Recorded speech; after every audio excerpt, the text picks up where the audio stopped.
क्या आप जानते हैं कि पेट्रोल डीजल कैसे बनता है? क्या सच में ये जानवरों से बनता है? क्या होगा अगर आपके घर के नीचे से पेट्रोल निकलने लगे? दोस्तों, पेट्रोल डीजल बनाने की प्रक्रिया शुरू होती है जमीन की गहराई से पेट्रोलियम निकालने से। अब आप सोच रहे होंगे कि ये पेट्रोलियम क्या है? तो आज से करोड़ों साल पहले जो जीव जंतु जमीन के नीचे दब गए और हाई प्रेशर और ऑक्सीजन की कमी की वजह से उनकी बॉडी डिकम्पोज होगी, यानी कि गलने लगी और वो गलकर पेट्रोलियम में कन्वर्ट हो गई। पेट्रोलियम को हम क्रूड ऑयल या कच्चा तेल भी कहते हैं, लेकिन पेट्रोलियम पेट्रोल नहीं है, बल्कि पेट्रोलियम से डीजल, पेट्रोल, केरोसिन जैसी कई सारी चीजें बनाई जाती है। और पेट्रोलियम जमीन के नीचे और समुद्र के नीचे दोनों जगह पे पाए जाते हैं, लेकिन कुछ ही स्थान पर अरब समुद्र के नीचे से पेट्रोलियम निकालने के लिए हम बहुत बड़ी फ्लोटिंग प्लेटफॉर्म यानी कि तैरता हुआ प्लेटफॉर्म बनाते हैं और उन्हें एक खास स्थान पर ले जाया जाता है जहां से हमें पेट्रोलियम निकालना है। और फिर इसी प्लेटफॉर्म को हम समुद्र की चट्टानों से बहुत मजबूत स्टील के तारों के जरिए बांध देते हैं ताकि प्लेटफॉर्म यहाँ वहाँ मूव ना करें। और फिर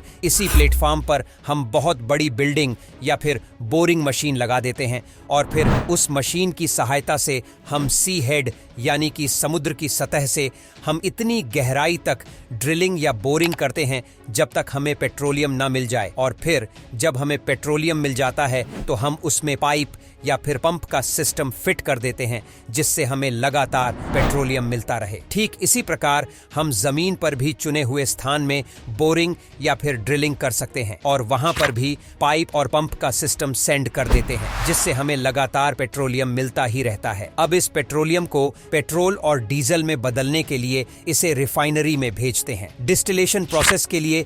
डिस्टिलेशन प्रोसेस को समझने के लिए आपको यह भी पता होना चाहिए कि हर चीज का बॉइलिंग पॉइंट यानी कि उबलने का तापमान अलग अलग होता है। जैसे कि पानी 100 डिग्री तापमान पर उबलता है और कोई भी चीज उबलने के बाद लिक्विड से गैस में कन्वर्ट हो जाती है यानी कि भाप में बदल जाता है। और इसी चीज को समझने के लिए आप एक छोटा सा एक्सपेरिमेंट कर सकते हैं। मान लो कि आपका कोई दोस्त आपको एक गिलास में पानी और नमक घोल कर दे और आपसे कहे कि नमक और पानी को अलग कर दो या फिर नमक को पानी से अलग कर दो, तो आप क्या करेंगे? इसे आप डिस्टिलेशन की मदद से बहुत ही आसानी से कर सकते हैं।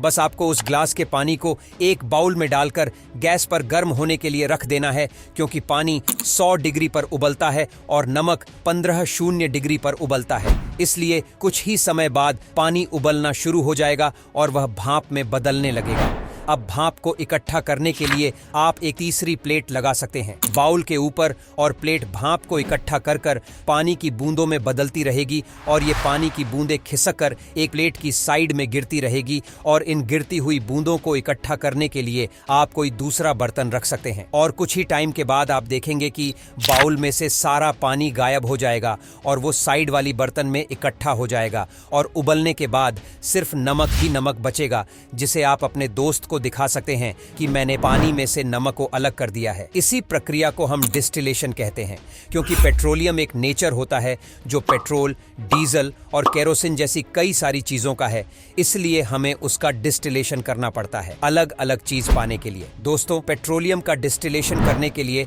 हमें पेट्रोलियम को बड़े बड़े कॉलम्स में भर देते हैं। इन कॉलम्स में कई सारे चैम्बर होते हैं जिसमें अलग अलग चीजों को इकट्ठा कर लिया जाता है ताकि कोई भी चीज आपस में मिक्स ना हो। और पेट्रोलियम को कॉलम में भरने के बाद उसे नीचे से गर्म करते हैं, जिसकी वजह से अलग अलग चीजों की भाप निकलना स्टार्ट हो जाती है। उनकी बॉइलिंग पॉइंट के अनुसार इसे अलग अलग चैम्बर में इकट्ठा कर लेते हैं और जिस चीज का बॉइलिंग पॉइंट कम होता है उसकी भाप सबसे पहले निकलती है और जिस चीज का बॉइलिंग पॉइंट ज्यादा होता है उसकी भाप थोड़ी देर बाद निकलती है। क्योंकि पेट्रोल का बॉइलिंग पॉइंट कम होता है, इसलिए पेट्रोल की भाप सबसे पहले निकलती है और उसे हम चेम्बर में इकट्ठा कर लेते हैं। इस प्रकार अलग अलग चेम्बर में डीजल, पेट्रोल और केरोसिन जैसी चीजों को इकट्ठा कर लेते हैं और फिर इन्हें बड़े बड़े टैंकों में इकट्ठा कर लेते हैं, क्योंकि इसी प्रोसेस में हम फ्रैक्शनल कॉलम का इस्तेमाल करते हैं डिस्टिलेशन के लिए। इसलिए इस प्रोसेस को फ्रैक्शनल डिस्टिलेशन कहा जाता है।